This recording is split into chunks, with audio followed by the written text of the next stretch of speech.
रामपुर गांव में रमेश अपनी पत्नी और अपने बेटे के साथ रहता था। वो काफ़ी खुश था और यहाँ सेठ बहुत उदास रहता था। वो हमेशा दुखी ही रहता था और उसका एक मुनीम भी था।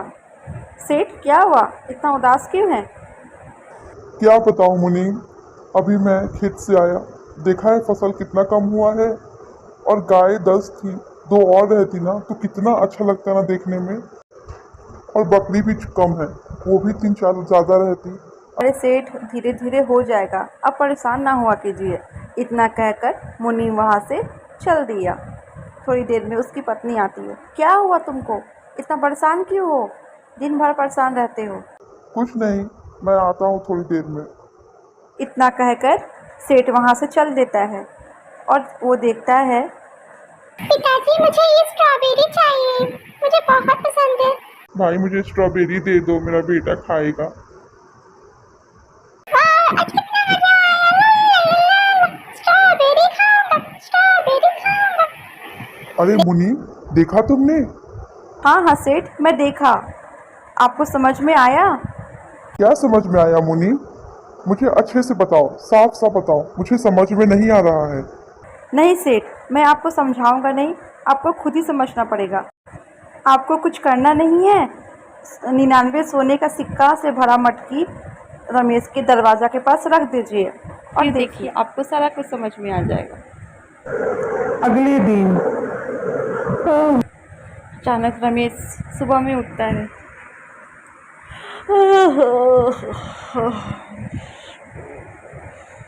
अरे, ये क्या है? सोने का मटकी? कितना सोने का सिक्का होगा इसमें? मुझे गिनना चाहिए। चलो गिनता हूँ। 1 2 3 4 7 50 41 80 81 80 98 99।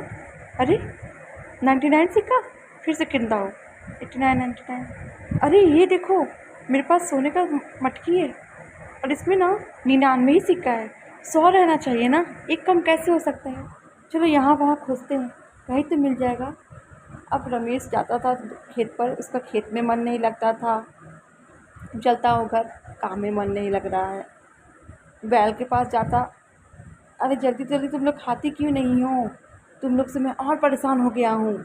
इस तरह रमेश बहुत परेशान रहता था। चलते हैं घर।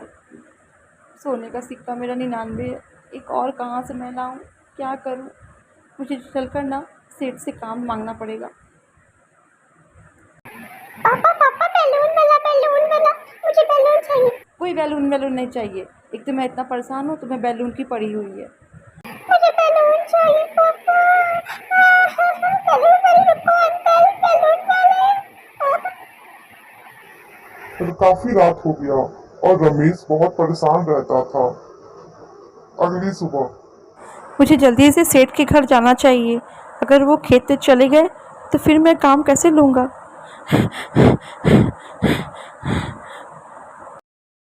अरे मुनीम, तुम कहना क्या चाहते हो? सेठ, मैं आपको कहूँगा नहीं, आप खुद देखेंगे।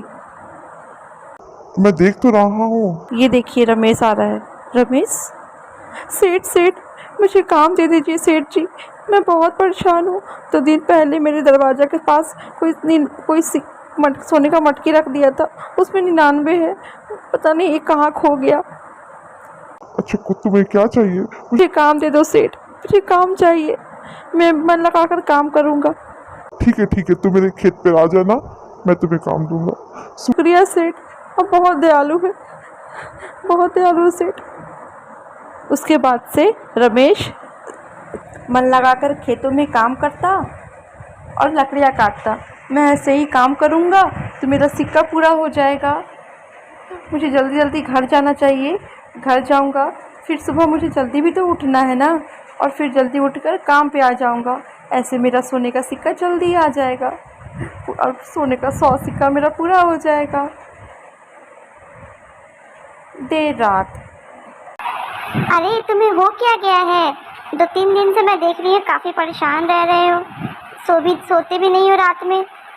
और चिंटू भी रो रहा था कि पापा मुझे बैलून नहीं दिलाए। उसे दिला देते तो क्या हो जाता। मुझे परेशान मत करो, मुझे सोने दो।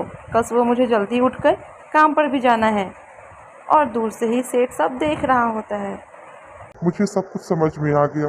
मुझे मुनीम से बात करना चाहिए। मुनीम, तुम मुझे क्या क्या समझाना चाहते थे? मुझे समझ में आ गया। मुझे रमेश से बात करना चाहिए। रमेश, तुम्हारे दरवाजा के पास जो सोने से भरा मटकी रखा था, वो 99 सिक्का वो मैं ही रखा था। क्या सेठ, वो आप रखे थे? हाँ रमेश, मुझे सब समझ में आ गया है। ये सिक्का तुम ले लो और इसमें मैंने 100 सिक्का भर दिया है। इसके बाद से रमेश और उसका परिवार अच्छे से रहने लगे थे और रमेश भी खुश हो गया था।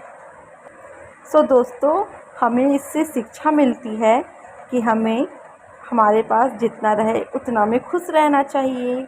कभी भी और के चक्कर में हमारा जो ज़िंदगी चल रहा है उसे बर्बाद नहीं करना चाहिए। कैसा लगा आपको कहानी, मुझे कमेंट में बताइएगा।